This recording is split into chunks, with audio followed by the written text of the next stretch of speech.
ভাবতেই পারবেন না বন্ধুরা, মাত্র 1 চামচ তেল কিংবা তেল ছাড়াই এত সুন্দর একটা নাস্তা তৈরি করা যায়।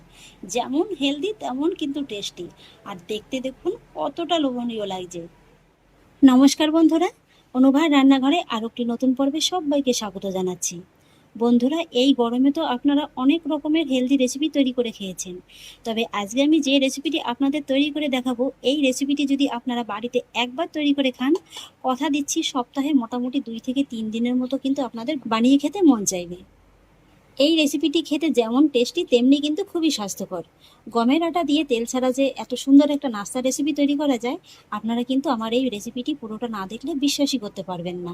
আর সেই জন্য দেখুন বন্ধুরা, শুরুতেই একটা মিক্সিং বোলের মধ্যে নিয়ে নিয়েছি আমি একটা মেজারমেন্ট কাপ মেপে 1 কাপ গমের আটা। আর তার মধ্যে দিয়ে দেবো 2 টেবিল চামচের মতো সুজি। এখানে কিন্তু বন্ধুরা সুজিটা অবশ্যই দেবেন, কারণ এই সুজির কারণেই কিন্তু নাস্তার মধ্যে একটা অসংখ্য জালি সৃষ্টি হবে। এবার একই সঙ্গে দিয়ে দেবো 2 টেবিল চামচ চিনি, আর তারপরে দিয়ে দেবো স্বাদ অনুযায়ী লবণ। এবার দিয়ে দেবো একটা ডিম। এখানে কিন্তু বন্ধুরা ডিমটা অবশ্যই নর্মাল তাপমাত্রার হতে হবে। যদি ফ্রিজে থাকে তাহলে মোটামুটি 30 মিনিটের মতো আগে বের করে রাখবেন, তাহলেই হয়ে যাবে। আর এবার দিয়ে দেবো 1/2 চা চামচের মতো ড্রাই ইস্ট, আর সেই সঙ্গে দিয়ে দেবো 1/2 চা চামচের মতো বেকিং পাউডার। আর এবার দেখুন বন্ধুরা, এখানে আমি নিয়ে নিয়েছি যে কাপটা মেপে আমি আটাটা নিয়েছিলাম, সেই কাপেরই 1 কাপ লিকুইড দুধ। এই দুধটা কিন্তু বন্ধুরা ঠান্ডাও না, আবার একেবারে খুব বেশি গরমও না, একটু হালকা কিন্তু উষ্ণ গরম আছে। অবশ্যই কিন্তু এখানে দুধটাকে একটু উষ্ণ গরম করে নিয়ে তারপরে এর মধ্যে অ্যাড করবেন। তো প্রথমে আমি 1/2 কাপের মতো দিয়ে দেব, আর এরপর এই উপকরণগুলোকে আমি ভালোভাবে মিশিয়ে নেব। কিছুটা মিশিয়ে নেওয়ার পরে এবার বাকি 1/2 কাপও আমি দিয়ে দিচ্ছি। পুরো 1 কাপ দুধটা আমি ভালোভাবে মিশিয়ে নিয়েছি, আর মিশিয়ে নেওয়ার পরে কিন্তু এই মিশ্রণটা একটু ঘন মনে হচ্ছে, তাই আমি এর মধ্যে অ্যাড করব আরও 3 টেবিল চামচের মতো জল। এখানে আমি পরে জলটাই অ্যাড করছি, আর এখানে কিন্তু জলটাও কুসুম গরম আছে। তাহলে বন্ধুরা, এখানে আমি 1 কাপ আটার জন্য কিন্তু 1 কাপ দুধ আর 3 টেবিল চামচের মতো জলটা অ্যাড করলাম। আর এখানে আমি দুধ আর জলটা মিক্সড করে রেসিপিটা তৈরি করছি। আপনারা চাইলে কিন্তু শুধুমাত্র জল দিয়েও করতে পারেন, তবে কি একটু দুধ দিয়ে করলে কি হবে, এই নাস্তাটা খেতে কিন্তু একটু বেশিই ভালো লাগবে। আর এখানে জল কিংবা দুধ যেটাই দেন না কেন, সেটা কিন্তু খুব বেশি গরম করলে হবে না, তাহলে কি হবে, এই যে আটার মধ্যে ডিমটা দেওয়া হয়েছে এটা কিন্তু সেদ্ধ হয়ে শক্ত হয়ে যাবে। জলটা দিয়েও ফাইনালি এই ব্যাটারটিকে আমি খুব ভালোভাবে তৈরি করে নিয়েছি। আর এবার আমি এই ব্যাটারের পারফেক্ট ঘনত্বটা আপনাদের দেখিয়ে দিচ্ছি। এই যে দেখুন বন্ধুরা, এর ঘনত্বটা কিন্তু ঠিক এমনই হতে হবে, না হবে খুব বেশি পাতলা, আবার না হবে খুব বেশি ঘন। এই যে দেখুন, একটা চামচের পিছন দিয়ে দেখিয়ে দিচ্ছি, চামচের পিছনে কিন্তু মোটা একটা আস্তরণের মতো পড়বে, আর এইভাবে একটু টান দিয়ে দেখবেন, দেখবেন যে খুব সহজেই একটা কিন্তু রাস্তার মতো দাগ পড়ে গেছে। এই যে দেখুন। আর এবার আমি এই ব্যাটারটিকে কিন্তু জাস্ট 30 মিনিটের মতো একটু ঢেকে রেস্টে রেখে দেবো। এতে করে কি হবে, যেহেতু এর মধ্যে সুজি আর ইস্টটা দেওয়া আছে, সেটা কিন্তু খুব ভালোভাবে একদম সেট হয়ে যাবে। 30 মিনিট বাদে এবার ঢাকাটাকে তুলে নিচ্ছি। এই যে বন্ধুরা, 30 মিনিটের মধ্যেই কিন্তু এটা খুব ভালোভাবে একদম সেট হয়ে গেছে। এবার আমি এটাকে আরও 2-1 মিনিট এইভাবে একটু ভালোভাবে ফেটিয়ে নেব। এই তো বন্ধুরা, ব্যাটারটিকে আমি আরেকটু খুব ভালোভাবে একটু ফেটিয়ে নিয়েছি। আর এবার আমি নাস্তাগুলো তৈরি করার জন্য গ্যাস ওভেনে একটি ননস্টিক কড়াই বসিয়ে দিয়েছি, আর তার মধ্যে দিয়ে দেবো এই 1 চা চামচের মতো সাদা তেল। বন্ধুরা, এই 1 চা চামচ সাদা তেলেই কিন্তু পুরো রেসিপিটা তৈরি করা হয়ে যাবে। এবার আমি তেলটাকে এই কড়ার মধ্যে খুব ভালোভাবে একটু ছড়িয়ে নেব। এই যে দেখুন বন্ধুরা, আমি 1 চা চামচ দিয়েছিলাম, সেটুকুও কিন্তু লাগবে না। এই যতটুকু দেখুন বাড়তি হয়েছে এটাকেও কিন্তু তুলে নেব। আর এবার আমি এক এক করে এই নাস্তাগুলোকে তৈরি করে নেব। তবে যে কয়বারই আপনারা নাস্তাগুলোকে তৈরি করবেন না কেন, প্রত্যেকবারই কিন্তু এইভাবে একটু ব্যাটারটাকে ভালোভাবে নেড়েচেড়ে নিয়ে তারপর তৈরি করে নেবেন। তেলটা কিন্তু খুব ভালোভাবে গরম হয়ে গেছে। এবার আমি কিছুটা পরিমাণে ব্যাটার এই কড়ার মধ্যে দিয়ে দেব, আর তারপর ঢাকা চাপা দিয়ে এই নাস্তাটিকে আমি 30 সেকেন্ডের মতো একটু রান্না করে নেব। আর এই নাস্তাগুলো যখন আপনারা তৈরি করবেন, তখন কিন্তু গ্যাসের আঁচটাকে লো মিডিয়ামের মাঝামাঝি রাখতে হবে। একেবারে কমিয়ে রাখলেও হবে না, আবার একেবারে কিন্তু বাড়িয়ে রাখলেও হবে না। 30 সেকেন্ড হয়ে গেছে, এবার ঢাকাটাকে তুলে নিচ্ছি।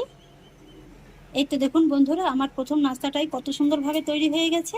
এই যে দেখুন, উপর পাশটা খুব ভালোভাবে কুক হলেই কিন্তু বুঝে নেবেন আপনারা নাস্তাটা একদম পারফেক্টভাবে তৈরি হয়েছে। আর এই যে দেখুন, নাস্তাটির মধ্যে কতটা অসংখ্য জালি ক্রিয়েট হয়েছে। দেখে নিশ্চয়ই আপনারা বুঝতে পারছেন। সকালের ব্যস্ততায় যদি আপনাদের চটজলদি কোনো নাস্তা রেসিপি তৈরি করতে হয় তাহলে কিন্তু এই রেসিপিটি আপনারা অবশ্যই তৈরি করতে পারেন।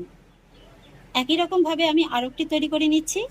আর এখন কিন্তু আমি আর কোনো তেল ব্রাশ করিনি, প্রথমবারে যতটুকু তেল দিয়েছিলাম তাতেই কিন্তু পুরো নাস্তাগুলো একদম তৈরি করা হয়ে যাবে। আবারও 30 সেকেন্ডের মধ্যে একটু ঢেকে দিচ্ছি। এই তো বন্ধুরা, এই নাস্তাটা আমার খুব সুন্দরভাবে একদম তৈরি হয়ে গেছে। প্রথমে তো আমি ঢাকা দিয়ে নাস্তাগুলো তৈরি করে দেখিয়ে দিয়েছি, এবার আমি আপনাদের ঢাকা ছাড়া তৈরি করে দেখিয়ে দিচ্ছি। দেখে নিশ্চয়ই বুঝতে পারছেন যে কেমন অসংখ্য ছিদ্র হচ্ছে। এইভাবে যদি আপনারা ঢাকা দিয়েও তৈরি করেন তাহলেও এইভাবে অসংখ্য ছিদ্র হবে, আর যদি ঢাকা না দিয়েও তৈরি করেন তাহলেও কিন্তু এইভাবে অসংখ্য ছিদ্র হবে।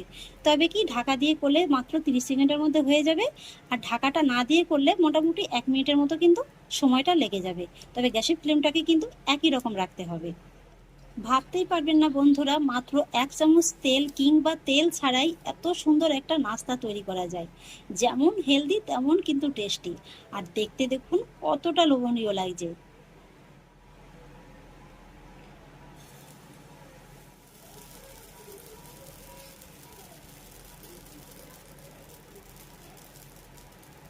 এই যে দেখুন বন্ধুরা, আমি এই ব্যাটারটুকু দেওয়ার পরে কিন্তু আর এতটুকু কাট করিনি, আপনাদের বোঝার সুবিধার্থে দেখিয়ে দিচ্ছি। দেখুন ব্যাটারটি দেওয়ার সঙ্গে সঙ্গে কত সুন্দর একদম জালিযুক্ত হওয়া শুরু করে দিয়েছে। আর একটা জিনিস নিশ্চয়ই আপনারা খেয়াল করেছেন, আমি কিন্তু আর এতটুকু তেল দিইনি। এই তো, এই নাস্তাটিও আমার খুব সুন্দরভাবে তৈরি হয়ে গেছে। আপনাদের তো বেশ কয়েকটি নাস্তা তৈরি করে দেখিয়ে দিলাম, এবার কিন্তু একই রকম ভাবে আমি বাকি নাস্তাগুলোকেও তৈরি করে নেব। এক এক করে সমস্ত টিফিনগুলোকে আমি তৈরি করে নিয়েছি।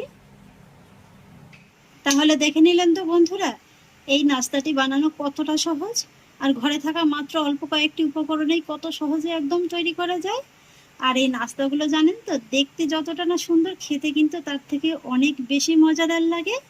সকাল হোক কিংবা বিকেলের টিফিনে কিন্তু এই রেসিপিটির একেবারে জুড়ি মেরা ভার।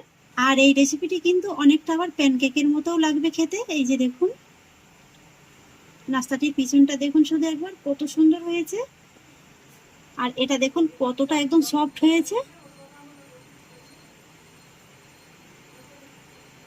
এতটাই নরম তুলতুলে হবে যে মুখে দেওয়া মাত্রই কিন্তু জাস্ট একেবারে মিলিয়ে যাবে।